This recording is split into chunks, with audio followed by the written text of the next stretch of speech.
Hello everybody and welcome to this guide and tutorial for the golden shot. Difficulty level is hard and I'm going to give you 10 shots, there's two big hands, 10 shots on how to get at least one of the chests with at least your free shot. And for those of you that are going to pay for more shots, hopefully you can get something with those as well. This is a golden shot from the Maple Bay, hole number 4 from the latest Skyline Cup tournament.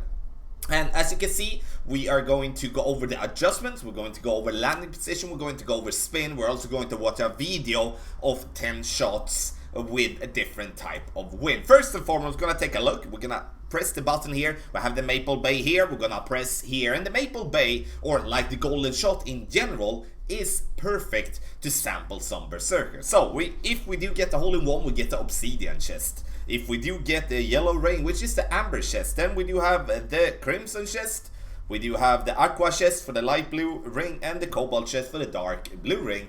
We're going to play this one with the golden long iron every single time, and with a power 1 ball, which is the golden ball. If you do want to get more information about the golden shot, press the question mark on the top right, you get to the frequently asked questions, and there you will be able to read about the stuff that I'm not maybe covering here. Also, if you're new to the channel, don't forget to subscribe. Daily content, tournament content, everything. Also, if you do want to get personalized text guide for any tour, or maybe just have the tournament text guides, sign up at patreon.com/golf-tommy. Link in the video description down below. So let's take a look at the adjustments here now. First, golden long iron.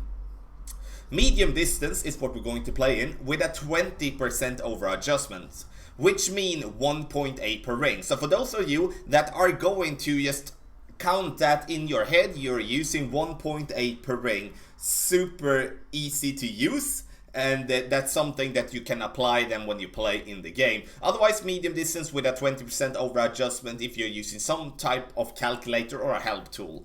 So for the second part, we're gonna take a look at the landing position. So this is where we're going to look for our ball, or like for our target to be every single time. Every single time we're going to look for the top right corner of the red ring being by the rough line, combined with, as you can see, the blue ring halfway inside the rough to the right.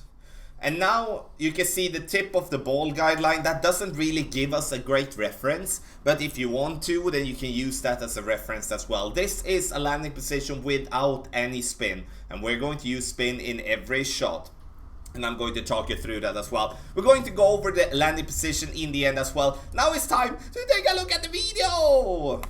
So 5.0, we're gonna start here with using max right side spin, and that is something we are going to do every single time, except for one specific situation, and I'm going to come to that as well. Red ring by the rough line there, and we're going to max side spin. We're using 1.5 bar backspin. I feel that 1.5 is a little bit too much. I would like to go with just like a 1.2, 1.3. So just a smidge less than 1.5. I know now we come into details, but the thing for us here is, even though we get like maybe the zoom in and stuff, we do want the ball to stop in time to get one of the closer shots. You can see we're getting short, just a little bit short, which is okay, and we get the yellow ring here as a start. But we do want to have a little bit less backspin, so we give at least the chance, like the hole in one a chance. Because if we do want to choose, we rather want to come in a little bit hotter, but stay at the yellow ring behind the pin. Apocalypse! This is a very good way to get some Apocalypse cards. Only 27 away from max out on this account. So, Tailwind, max side spin to the right, and now we're going to play with 2 bars backspin. The reason we're playing with 2 bars backspin is because the Tailwind is having a different effect. It's going to give us an extended ball guideline, which is going to mean that the second bounce is going to be further ahead than shows, which means that the ball is going to jump to the right with the side spin like later than with the other type of wind. So therefore, this wind here it's very common that you're gonna miss this one to the left. As for the longer second bounce, sorry, longer first bounce you're going to get. So the thing that we want to do here is that we're going to have to use a little bit of curl to the right with the Tailwind, and we're gonna come to that as well later, but I just want to explain the thought process why we all of a sudden miss left when we do have a Tailwind, when we're otherwise most likely going to miss right if we're going to miss. So 6.5. And now you can see the problem I do here. I'm using a little bit more than 2 bars backspin. Don't do that. 2 bars backspin is enough. Max side spin to the right, landing position at the same place as normal. And then we're going to adjust for the 1.8 per ring, which is going to give us a little bit less than 4 rings. Look here now. I'm just touching the arrows there to the right, so the ring like kind of cracks.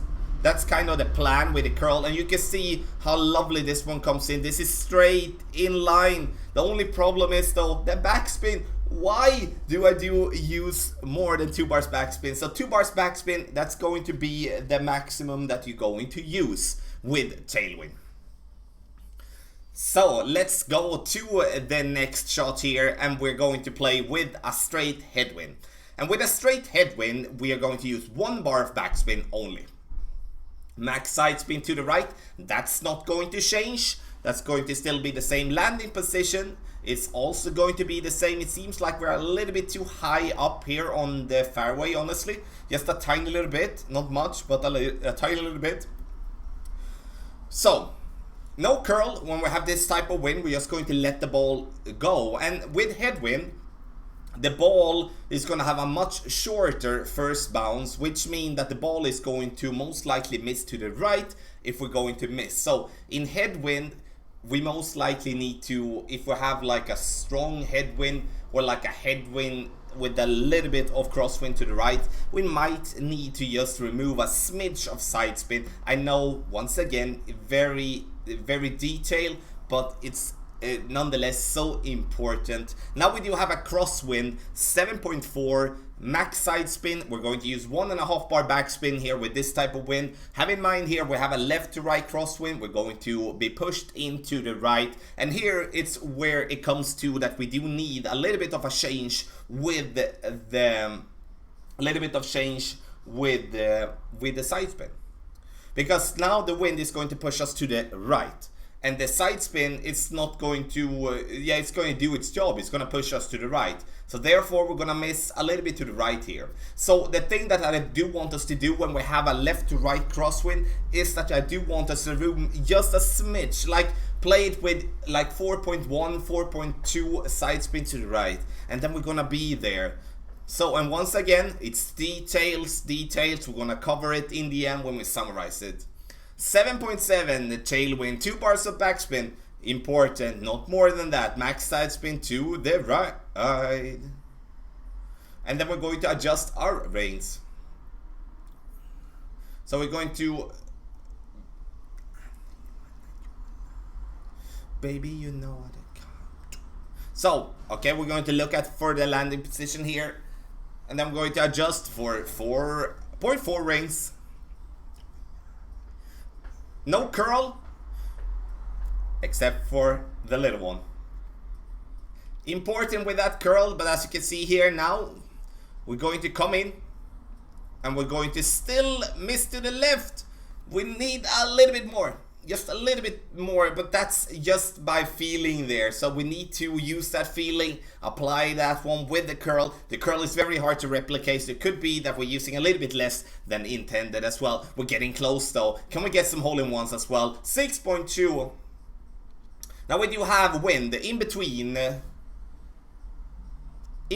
headwind and crosswind. I'm using a little bit less than 1.5 bar backspin, max side spin to the right. And when we have this type of wind, we're going to have to use a little bit of curl as well. We're going to use a little bit more curl than we have done with like a straight tailwind. You're gonna see that soon. 3.3 rings. And you can see here now, we're going to go and we're going to use half of the ball. It's going to just be like on the center of the ring there. I don't know how to explain it in a better way, but you see we're coming straight in, but we're using a little bit too much backspin. Did we use 1.5 bar instead of max? Sorry, 1.5 bar instead of a little bit less. But that just speaks for itself. Headwind, crosswind, don't use 1.5 bars, and it's going to be a little bit too much, so we need to remove a little bit there. So let's go for the next one. Straight headwind. We do need to go with max side spin, 1 bar backspin in headwind, 1 bar. So landing position as we want to, up there top right by the rough line to the right, half of the blue ring inside the rough there. We're going to play 5.3, and it's going to give us a little bit less than 3, like 2.9. Now, as you can see here, I'm using a little bit more backspin there in the end. I don't really know why I used that, but I would stay with 1 bar backspin headwind. I think it's because I had just a slight angle with the crosswind there. Get in the hole! Boom! Got it in the hole though, but I think I used that slight backspin just because I had a minor crosswind, and we just wanted to compensate for that. Straight headwind, still going to be 1 bar backspin only. Gets in the hole. Lovely to get an hole in one. Can we get another one? And here you can see we get some berserker balls. That's awesome. Now we have a more straight headwind. Basically same type of wind we had before. Almost. Max side, 1 bar of a backspin here, and now we're going to adjust for medium distance with a 20% over adjustment, which is going to be 1.88 per ring. So 5 is going to be like slightly less than 3, so 2.8-ish.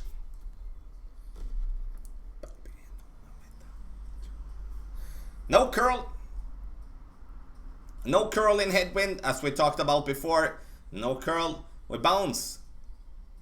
Roll! Get in! Boom! We end up with 2 hole-in-ones in this guide. Always lovely to do so. And just give you some references, I bought 12 shots for those 2 accounts, like 6 shots for this account, 6 shots for the other account, and I dropped 10, all the chests without missing a single one of them. So that's how much I trust this guy that is going to help you, but you need to follow the steps, and we are going to go over them just now. Here you can see we do have the here we have the lovely visual here. First and foremost, golden long iron, medium distance with a 20% over adjustment, or 1.8 per ring, whatever you feel comfortable with using. Then we're going to take the landing position. Here you can see top right corner of the red ring by the rough line, half of the blue ring inside the rough to the right, and you can see here with this is without any spin added. So very important. And now we're going to take a look at this page here, and I think this page is important. There's a lot of text, but pause it, write it down, or take a copy of it. So in Tailwind, we're going to go with 2 bars backspin and max 4.5 right side spin. Ball just touching the arrows to the right in curl. Tailwind and crosswind left to right. Have in mind, left to right. 1.8 bars of backspin, so a little bit less than 2, and max right side spin. If we do have a tailwind, crosswind right to left, so the other direction, still the same type of backspin. 1.8 bars backspin with max right side spin, but half a ball of curl being at the ring edge. So as you heard me say before, I want to have the right side of the ball touching the inside of the ring line that we do have to the right. Crosswind left to right, 1.5 bars backspin and 4.1 bars right side spin due to the push we're gonna get from the wind left to right. And then we do have a crosswind right to left, 1.5 bars backspin and max right side spin. Half a ball of curl being at the ring edge, the same as for the other wind. Like we do have the right side of the ball at the center of the ring line there to the right. Headwind, crosswind left to right, 1.3 bars backspin and max right side spin. And then headwind, crosswind with right to left, 1.3 bars backspin and right side spin. Half a ball of curl being at the ring edge, same as for in Tailwind, and also with crosswind right to left. Headwind, 1 bar backspin and max right side spin. Once again, everybody, thank you so much for watching this guide and video for the golden shot. If you do have any questions, let me know in the comment section below. Also, if you did get any of the chests, did you get a hole-in-one, let me know in the comment section as well. Good luck, get some berserker, good luck in the golden shot.